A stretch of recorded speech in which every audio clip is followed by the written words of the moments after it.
আমার আব্বা জানেরা ভাইরা, এই দুদিনের দুনিয়ার মায়া জালে জড়িয়ে আখিরাত যেন অন্ধকার না হয়ে যায়, এটা মনে রাখবেন। এই দুনিয়ায় আগামী দিন এমন আসছে, আপনি কলেমা পড়বেন, আপনাকে সমাজের মানুষ, এক শ্রেণীর মানুষ আপনার বিরোধী করবে, এমনকি আপনাকে জানে মেরে দেবে কলেমা পড়ার জন্য। এমন দিন আসছে যেরকম আমার নবীর সময় ছিল, জানেন না? সাহাবা হুজুররা যারা জাহিলিয়াত ওনাকে ছেড়ে দিয়ে, জাহিলদের দল ছেড়ে দিয়ে, আবু জেহেল, উতবা, সাইবা, আবু লাহাবের দল ছেড়ে দিয়ে, নকল খোদার উপাসনা ছেড়ে দিয়ে এক আল্লাহর পক্ষে যখন আসলো, তাদের উপরে জুলুম হয়েছে না হয়নি? আল্লাহ নবীর সাহাবাগুলোকে গরম বালির উপরে চিৎ করে শুইয়ে দিয়েছে, বুকে ভারী ভারী পাথর চাপিয়ে দিয়েছে, দিয়ে তাদেরকে বলতে লেগেছে, আল্লাহ ছেড়ে দাও, রসুল ছেড়ে দাও, কলেমা ছেড়ে দাও, কোরআন ছেড়ে দাও, দ্বীনকে ছেড়ে দাও, না হয় তোমাদেরকে এমন করে জুলুম করা হবে। সাহাবা হুজুররাই গরম বালির উপরে শুয়ে পিঠ খারাপ পড়ে যাচ্ছে, মরুভূমি এলাকা যেখানে খালি পায়ে হাঁটা যায় না।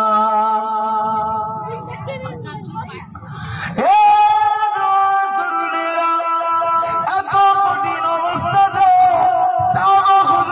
পিঠ খারাপ পড়ে যাচ্ছে, বুকে বাড়ি বাঁধা নিঃশ্বাস নিতে পারছে না, তথাপিও সাহাবাদের জবান দিয়ে একটি কথা বেরিয়েছে, হে দুনিয়ার জানেরা, শুনে খেতে জেনে খেতে আমরা আমাদের জান দিয়া পছন্দ করি, আল্লাহ ও রাসূলকে হৃদয় থেকে বার করে দিয়া পছন্দ করি না। আমার আব্বা জানেরা, আমার আম্মা জানেরা, ভাইরা বোনেরা, আগামী দিন কিন্তু আমার আপনার উপরে এরকমই আসছে। আপনি কলেমা পড়ার পরও আপনাকে আতঙ্কবাদী বলা হবে, আপনি নারে তাকবীর আল্লাহু আকবার দেওয়ার জন্য আপনাকে সন্ত্রাস বলা হবে, আপনি আল্লাহকে মানার জন্য আপনাকে দেশদ্রোহী বলা হবে, আপনি ন্যায়ের পক্ষে থাকার পরও আপনাকে সমাজ বিরোধী বলা হবে, এক কথায় আপনি ইনসাফের পক্ষে থাকার পরও আপনার উপরে জুলুম অত্যাচার করা হবে। এই যুবকেরা শুনে রাখবে, আমার আল্লাহ যাকে ভালোবাসে দুনিয়ার জমিনে তাকে একটু পরীক্ষা নেয়। যেমন তোমার আমার আব্বা হযরত ইব্রাহিম খলিলুল্লাহকে আল্লাহ পরীক্ষা নিয়েছিল, নমরুদ ইব্রাহিম আব্বাকে জোর করে আগুনে ফেলে দিয়েছিল। মনে রাখবে, যারা আমাদের উপরে জুলুম যুগে যুগে করেছে তারা কিন্তু রাজ ক্ষমতা দিয়ে করেছে, কিন্তু দুঃখের বিষয় আজকে দিনে যদি আমাদের উপরে কোন ক্ষমতাশালীরা জুলুম করে, অত্যাচার করে, এর জন্য আমরা নিজেরাই দোষী। কেননা আমরা পরের বাপকে বাপ বলে বলে বলে বলে বেড়াচ্ছি, কখনো নিজের কথা একবার ভাবিনি। এই যুবকটাই যে কথা বলছিলাম, আপনারা ইব্রাহিম আলাইহিস সালামকে যখন নমরুদ আগুনে ফেলতে লেগেছে, ওই সময় জিবরাইল আলাইহিস সালাম এসে গেছে। হযরত ইব্রাহিম, আপনি যদি বলেন আপনাকে নমরুদের আগুন থেকে আমি রক্ষা করব, ইব্রাহিম নবী আমার তোমার আব্বা কি বলেছিল, আমার প্রয়োজন নয়, প্রয়োজন নয়, আমার আল্লাহ তিনি সব দেখতে পান, তিনি আমার জন্য যথেষ্ট। ও ভাই ইব্রাহিম চলে যান, আপনি শুনে রাখেন, আমার আল্লাহ যদি ইব্রাহিমকে আগুনে পুড়িয়ে খুশি হয়, আমি আমার মালিককে এতটা ভালোবাসি, আমার আল্লাহর খুশির জন্য এই আগুনে পুড়ব। শুধু একবার নয়, আল্লাহ যদি আমার জান দেয়, আমার বানায়, হাজার বার আল্লাহর জন্য আমি ইব্রাহিম পুড়তেও রাজি আছি। আরো জোরে বলুন সুবহান। আগামী দিন যদি তোমাকে আমাকে কেউ আল্লাহ থেকে সরায়, রাসূল থেকে সরায়, দিন থেকে সরায়, এর জন্য যদি তোমার আমার উপরে জুলুম করে, সেই জুলুম সহ্য করবে না, আল্লাহ রাসূলকে ছেড়ে দেবে। কথা বলো, জুলুম সহ্য করবে না, আল্লাহ রাসূলকে ছেড়ে দেবে। চোখের সামনে বাচ্চাটাকে যদি কেটে ফেলে, কার দিকে থাকবে? বাচ্চাকে বাঁচাতে যাবে না, আল্লাহ রাসূলের দিকে থাকবে। যদি তোমার উপরে ঘর বাড়িকে ভেঙে দিবারও প্ল্যান করে, যদি তুই আল্লাহ রাসূলকে না ছাড়ি, তাহলে আপনি ঘর বাড়ি বাঁচাবার জন্য আল্লাহ রাসূলকে ছেড়ে দেবেন নাকি? কথা আওয়াজ দিয়ে বলো না। তো বলছেন সবই বুঝি, কিন্তু 500 টাকাই তো আপনারা বিক্রি হয়ে আল্লাহ রাসূলের দুশমন হয়েছেন। আমি কি ভুল বলছি? কেন যারা 500 টাকা দিয়ে তোমাকে আমাকে কিনেছে, তারা খবর নাও, আমার নবীর ঘরে মাদ্রাসার শিক্ষককে বন্ধ করে দিয়েছে। খবর না, তারা আমাদের বেটিরা হিজাব পরে স্কুলে গেলে তাদের বুকে পেন হয়, হার্ট অ্যাটাকের মতো যন্ত্রণা তাদের হয়, আর তাদের কাছেই তো আমরা সামান্য বিজ্ঞানী বিক্রি হয়ে গেছি। হয়েছি না হয়? তাহলে বলছো যে জান চাইলে দিয়ে দেবো, আল্লাহ রাসূল ছাড়বো না, এটা কেমন কথা হলো?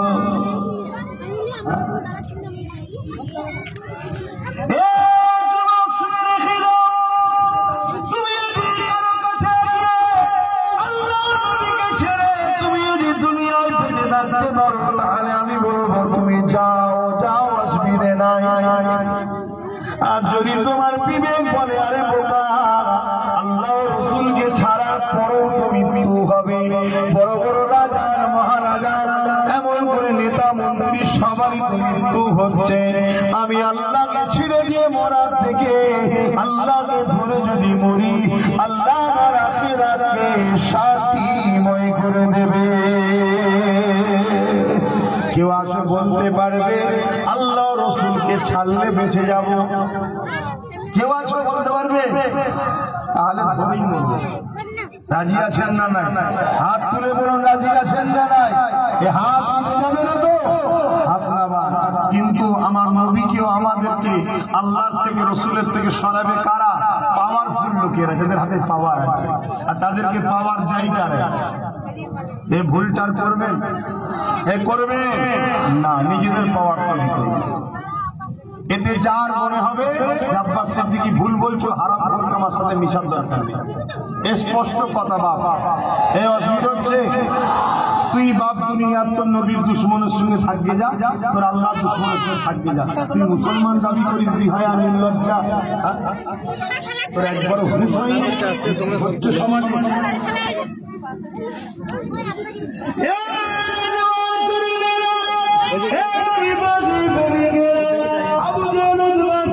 তখন পাওয়ারে ছিল, তাদের হাতে ক্ষমতা ছিল, শাসকের দ্বারা ছিল, তারা মানুষের উপরে বড় জুলুম অত্যাচার করত, মানুষকে জোর করে তাদের জুলুম কর্মকাণ্ডের দিকে টেনে নিয়ে যেত, তারা তাদের অপকর্মের জন্য মানুষকে দান দিত। আর মানুষ যখন একটা করে তাদের দল থেকে বেরিয়ে বেরিয়ে ইনসাফের দিকে, মানবতার দিকে, প্রেমের দিকে, ভালোবাসার দিকে, গরিবের দিকে, এতিমের দিকে, বিধবাদের মর্যাদার দিকে, একভাবে আল্লাহ রাসূলের দিকে আসতে লেগেছে। আবু জেহেল, উতবা, সাইবা, আবু লাহাবের বড় ব্যথা শুরু হয়ে গেল। আরে আমাদের লোক কমে যাচ্ছে কেন? আমাদের লোকগুলো যাচ্ছে কোন দিকে? তারা খবর পেয়ে গেল মুহাম্মদ তাদেরকে ইনসাফের কথা শেখাচ্ছে, মানবতার কথা শেখাচ্ছে, প্রেমের কথা শেখাচ্ছে, গরিবকে ভালোবাসার কথা শেখাচ্ছে, অসহায়কে আশ্রয় দেওয়ার কথা শেখাচ্ছে, বিধবাকে মর্যাদা দেওয়ার শেখাচ্ছে, বস্ত্রহীনকে বস্ত্র দেওয়ার কথা শেখাচ্ছে। তখন আবু জেহেল উতবা দেখল আরে মুহাম্মদকে রুখতে হবে, কিন্তু আমার নবী পাক হলেন কুরাইশ বংশের সন্তান, নবী পাকের দাদা রাসূলুল্লাহর পাশে দাঁড়িয়ে আছে, আমার নবীকে তারা আঘাত করতে পারছে না। এই তারা কি করলো? আমার নবীর মাননেওয়ালা উপরে জুলুম করতে লাগলো, তাদেরকে গরিব আমল করে গরম বালিতে শোয়াতে লাগলো।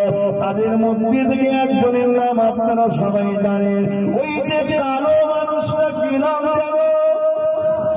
জোরে বলো। দেখুন কত সুন্দর, আপনারা জানেন 1450 বছর আগেকার ঘটনা আপনারা জানেন। আর আজ থেকে 50 বছর আগে পুরো চোর মরে গেছে, তাকে মনে রেখেছে ভাই, ভুলে গেছে। মোস্তফার গোলাম যারা হয় এরা কখনো পুরাতন হয় না আর বুড়ো হয় না। জোরে বলুন সুবহানাল্লাহ। আমার নবীর গোলাম যারা হবে যত বয়স বাড়ে তাদের তত ঈমানের জজবা আরো বাড়ে। জোরে বলুন সুবহানাল্লাহ।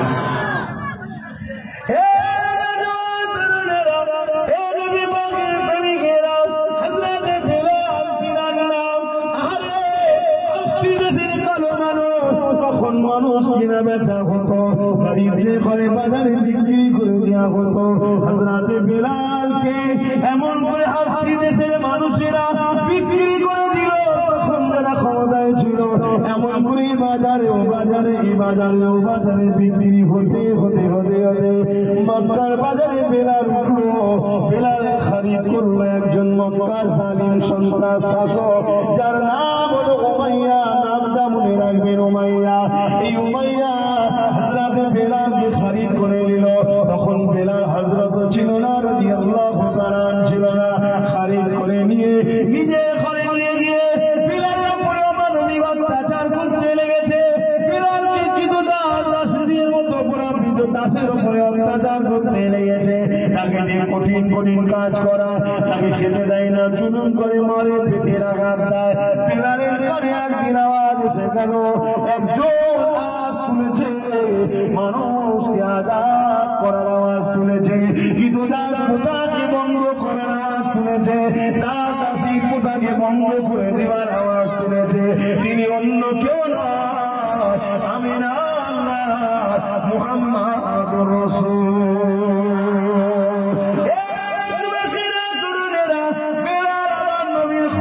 খোঁজ নিয়ে আমার নবীর কাছে গিয়ে ঈমানের কলেমা পড়ে রাসূলুল্লাহ দিওয়ানা হয়ে গেলে নবী পাকের কাতারে চলে আসলে। কিন্তু তখনও বেলাল আযাদ কখনো হয়নি, উমাইয়ার কাছে তখনও রয়েছে। কিন্তু আন্দোলন রাসূল তুলেছে, গরীবদেরকে আযাদ করতে হবে।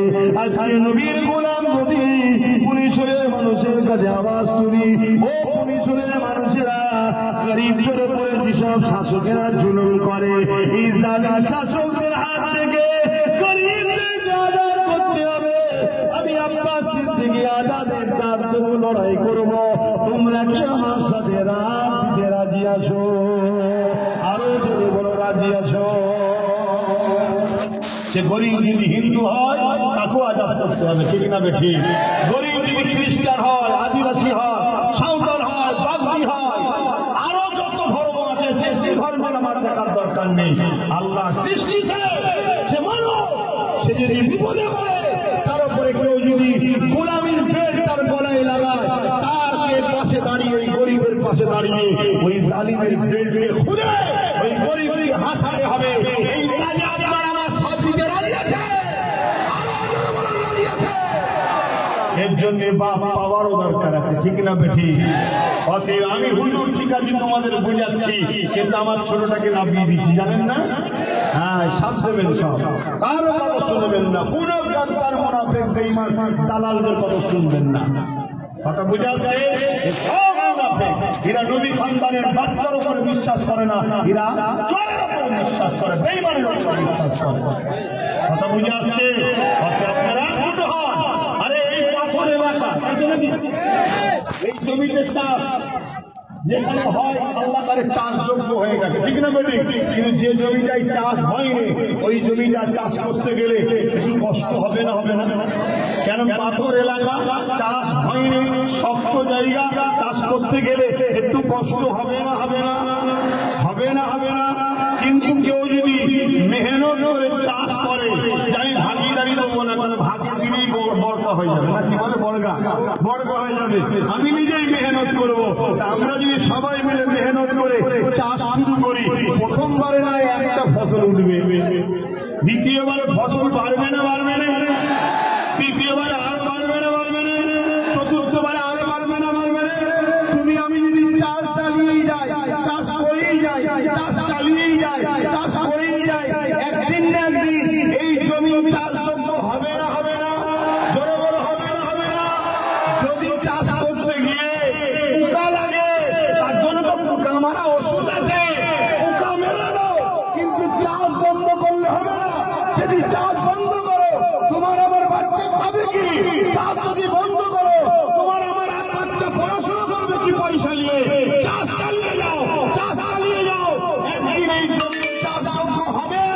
তুমি আমি যদি সোনার ফল বলতে নাও পারি, তোমার আমার বাচ্চাগুলো সোনার ফসল করে ঘরে নিয়ে আসবে। জোরে বলুন সুবহানাল্লাহ, আরো জোরে বলুন সুবহানাল্লাহ।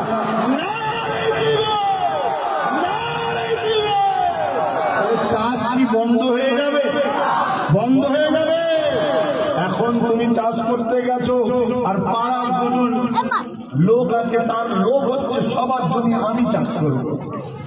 কথা বুঝে আসছে না? নয়, সে শুধু বসে বসে বসে বসে সবার জমিগুলোকে ভাগ রেকর্ড করবে। এখন যদি কেউ এসে আপনাকে চক্ষু দেখায়, জানেন তুই চাষ করছিস কেন? আমি চাষ করব, আপনি কি তাকে জমি ছেড়ে দেবে? না না না। কেউ যদি বলে তুই চাষ করিসনি, তুই চাষ করলে বাকি জমিগুলো অন্যজন দখল করে নেবে, আপনি তার কথা শুনবে? কে কোথা কি পাচ্ছে দখল করছে আমার দেখার দরকার নেই। আমার জমি, আমাদের জমি, আমরা চাষ করব। কথা মাথায় থাকবে। আল্লাহ আমাদেরকে বোঝার তৌফিক দিক, বলুন আল্লাহুম্মা আমিন। যদি না করে বাচ্চা খাবে কি? হ্যাঁ, নিজের জন্য না ভাবলো, বাচ্চাগুলোর জন্য ভাবো, বাচ্চাগুলোর জন্য ভাবো। আল্লাহ আমাদের বোঝার তৌফিক দিক, বলুন আল্লাহুম্মা আমিন। আরো জোরে বলুন আল্লাহুম্মা আমিন। তাহলে আমার নবী সাহাবাদের উপরে কত জুলুম হয়েছে, ফেরাউন থেকে শুরু করে, নমরুদ থেকে শুরু করে, যুগে যুগে একদল লোকেরা মানব প্রেমিক লোকেদের উপরে জুলুম করেছে। কথা বুঝে আসছে? আল্লাহ আমাদেরকে বুঝার তৌফিক দিন, আল্লাহুম্মা আমিন। আর একটা কথা বলে যায়, সমাজে একদল সেকুলার নামে ভণ্ড লোক আছে। সেকুলারের নামে কি লোক আছে? ভণ্ড। যখন আমাকে কাজে লাগে আমাকে দেয়, শুধু তেজপাতার মতো চুষে ফেলে দেয়। আচ্ছা বুঝছেন না? এই ভণ্ডগুলোর থেকেও দূরে থাকবে। কথা মাথায় ঢুকছে না? ঢুকে না? এই ভণ্ডগুলোর থেকেও দূরে থাকবে। আমি যখন বিপদে পড়ি, তুই তখন সেকুলার কেয়ার পাওয়া যায় না, তখন বলে তুই তো সামলা ভাই, আমি কি করবো? কথা মাথায় ঢুকছে? এরা আমাদেরকে তেজপাতা হিসেবে ব্যবহার করছে। দূরে থাকুন। আপনারা আমার আব্বা, আপনার আমার ভাই, আপনার আমার মা বোন, একজন ঘরের সন্তান হিসাবে নিজের পরিবারকে শিক্ষা দিলাম। তারা তারা আমার আপনজন আছেন, একটু হাত তুলে দেখান। মারহাবা। আমি আমার আপনজনকে শিখাতে পারি না, পারি না? হাত তুলে তুলে বলুন পারি না, পারি না? আমি আমার বাপকে বুঝাতে পারি না, পারি না? আমি আমার মা বোনদের বুঝাতে পারি না, পারি না? আমি আমার ভাইদেরকে বুঝাতে পারি না, পারি না? আলহামদুলিল্লাহ, আমার গুলো আমার সাথে থাকুন। কথা বুঝে আসছে? ইনশাল্লাহ আপনাদের জন্য আপনার নবী বংশের বাচ্চা দোয়াও করছে আর দাওয়ারও ব্যবস্থা করছে। কথা মাথায় ঢুকেছে? আর মনে রাখবে, আজকে বাচ্চাগুলো পেয়েছে, লক্ষ ডাক্তার বানাবো, উকিল বানাবো, জজ বানাবো, একদিন হবে। সময় লাগবে না? লাগবে না? আছে। এখন দোয়া চাইবো। এই মাহফিলটা প্রতি বছর আমি আসি, আরেকটা মাহফিল আছে, এটা তো এতে আপনারা খুশি হন না বেজার হন? আবার যদি পরের বছরে আসি, অসুবিধে নাই তো? তা সেই জায়গায় আপনারা একটু মাহফিলের জন্য কিছু শরীক হন। ছেলেরা যাচ্ছে, যার যা খুশি একটু শরীক হন, যার যা খুশি একটু শরীক হন। আমার ভালোবাসার ভাইরা, যাদেরকে বলা হয়েছে তারাই শুধু উঠবেন, বাকি লোকেরা উঠবেন না। কালেকশনটা করছে, আপনারা সকলের পকেটে পকেটে হাত পান। আর আমি একটা নাচ শরীফ করছি, খুব ভালোবাসায় শুনুন। নবীর নাম পড়লেও সওয়াব, শুনলেও সওয়াব। জোরে বলুন সুবহানাল্লাহ, আরো জোরে বলুন সুবহানাল্লাহ। দরুদ শরীফ ওই দিবে, ওই দেখো কথা লিখে দাও। এই আদি ফাল্গুন আপনাদের গ্রামে আমার দাওয়াত আছে, জানেন তো নাকি? ওটাকে বিশেষ কারণে আবার শিক্ষক হয়েছিল যে আটই ফাল্গুন করো। 8ই ফাল্গুন যেটা পুরোদিন ডেট ছিল, তাই তো? 8ই ফাল্গুন কখন করবে? ও 8ই ফাল্গুন 10টা 12টা টাইম আছে। কোন জায়গায়? এই পাশে। সেদিন আল্লাহ চাইলে 12টার থেকে আর বেশি আলোচনা করতে ওখানে। কথা বুঝে আসছে? আপনারা সবাই এখন আজকের এই মাহফিলে শরীক হন আর দরুদ শরীফ। আল্লাহুম্মা। এবার উপরে একটু ছাইবে, এই দেখো না রোদে কষ্ট হচ্ছে, বেশি কিছু নয়। ওই জায়গায় ফুলের বস্তা টাইপের পাওয়া যায় না? ফুলের বস্তা টাইপের পাওয়া যায়, বা এরকম কাপড়দের তো করেছে, বড় করেছে। আপনি বুঝলেন ভাই? খোলা থাকলে ভাই একটা কথা বলতে ভুলে গেছি। আমার দাদা খুবই আপনার দাদারা দাওয়াত দিয়ে গেছে 3 দিনের, জানেন তো?